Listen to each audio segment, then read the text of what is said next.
There are many such sleights of hand in this article, all designed to, re-up your confidence that you're still on the right side of history and those anti-vaxxers are still ideologically motivated crazy people who aren't trying to tell you something.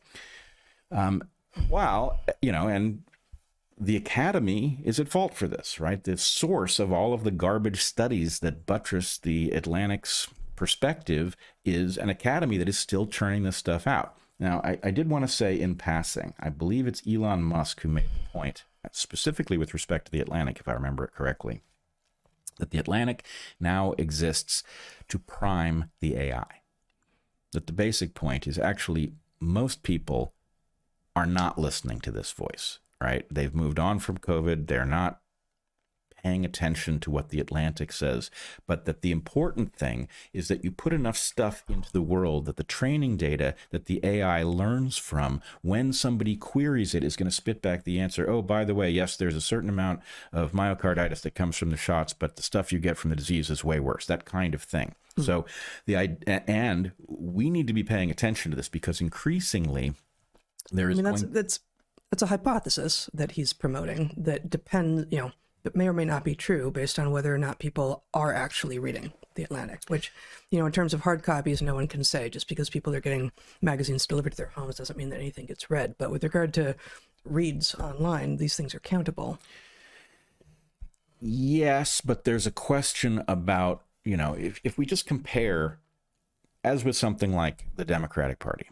The Democratic Party could be the winningest party ever if it just simply did the bidding of the people. It's a totally obvious strategy. It doesn't require them to be clever. If they did that, they'd be unbeatable. Which is good. Right. So why don't they do it? Well, they don't do it because it would cut into their racket. They can't serve their actual constituents if they're serving the people, so they have to do the cruddy job that they're doing, which causes people to be pissed off, even though they have a much better political strategy at their fingertips anytime that they want. In this case, The Atlantic is putting out something that gets a certain number of reads. But The Atlantic could have a lot more reads if it told people something useful rather than just primed them for the cocktail party that they might attend, right? Could it, though?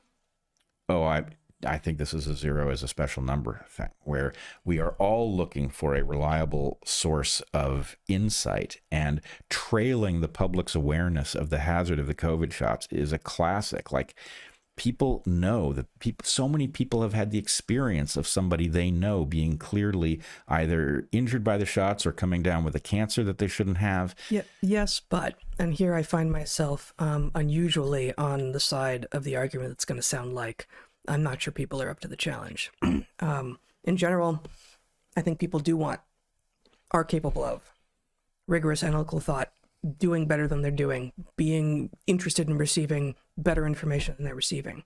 However, especially with regard to COVID, there's so many years of so much social construction and damage that have passed that I don't think that with regard to the COVID story, that maybe even a majority of people who have been getting all of their news since 2020 from mainstream media would be that interested in a correction. It will force too much, we were calling for, as we thought was coming, as I hoped and thought was coming in like 2022, 2023, 2024, we needed a reckoning. I don't see it happen. Yeah, but that's not really the question. I think this is a Harley-Davidson issue. Is it really? Yes, I do think it's a Harley-Davidson. Well, in the following sense. Harley-Davidson is a company that went through what many people describe as a kind of miracle comeback, right? Where it started making cool motorcycles that people wanted, and, it's a prestige brand. But the problem is that the people who want them are basically boomers of a certain ethos, and they're dwindling. So the point is, if Harley-Davidson continues to cater to an audience that's dying off and coming to the point that it can't ride motorcycles anymore, it becomes nothing.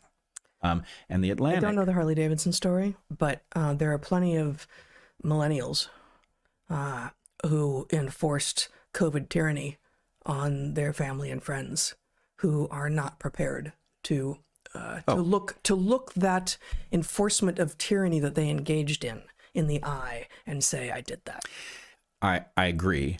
I'm not arguing that the Atlantic can reach everybody, but I'm arguing if the Atlantic decided to actually do journalism, that the Atlantic would find a much bigger audience than the people who are still on board with the garbage narrative that's fallen apart in so many different ways. So, I can't prove that, but I think I don't think it's true.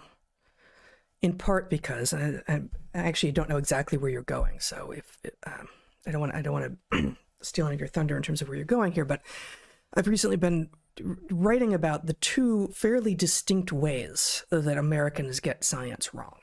And it does fall fairly neatly into political groups that we have on the right mostly.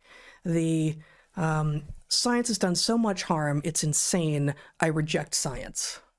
And on the left, mostly, oh my goodness, isn't science the best thing since sliced bread? I'm going to follow the science, and that means that I can divest myself of any responsibility from thinking scientifically for myself, for doing any work myself. All I have to do is find the expert du jour who claims to be a scientist and follow that guy.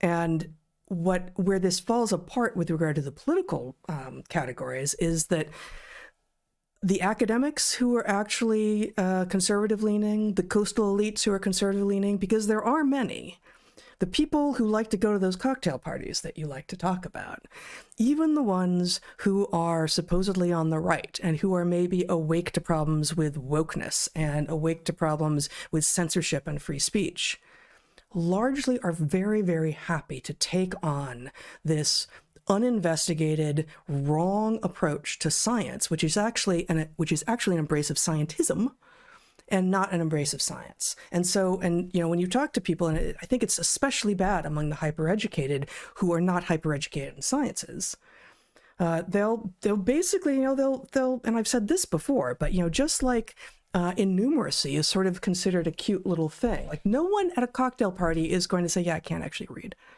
Like, illiteracy is not acceptable, but innumeracy is kind of cute. And frankly, we don't have a word for it, but the inability to understand what science is and what's not, and to track scientific arguments and to see rhetoric when it's being used as if it's science, that's just not, it doesn't even come up for these people. So I don't think they want to be informed. They are happy not having to think about, like, that's an expert thing. Right. Let the scientists do the science thing and let them just tell me what to do, and I can get on with the more important and frankly more interesting things, because aren't those people kind of geeky anyway? But that's the Harley-Davidson issue, is catering to the audience that doesn't want to hear it by feeding them the stuff that they do want to hear has to be compared to who might your audience be if you said something useful. So anyway, I do want to come back to that issue of where people are with science. I think it's absolutely vital. And I agree with you. You have a vast class of people that thinks that they understand how to evaluate the quality of science based on, did the person who said it have a master's degree? Did they have a PhD or no degree at all? Right? Okay, I know how to rank those. Okay, let's assume that we're talking about... How good is the institution that they're at? Right. If they've got a PhD, is it a Harvard PhD or, is it a University of Michigan PhD? And the answer is you actually can't do this at all, right? Because your institutions are so bad that you can go to all the top people at the top places and you're actually almost certain to find they don't know what they're talking about, because the value of having them on board with some garbagey perspective is so high that they've corrupted.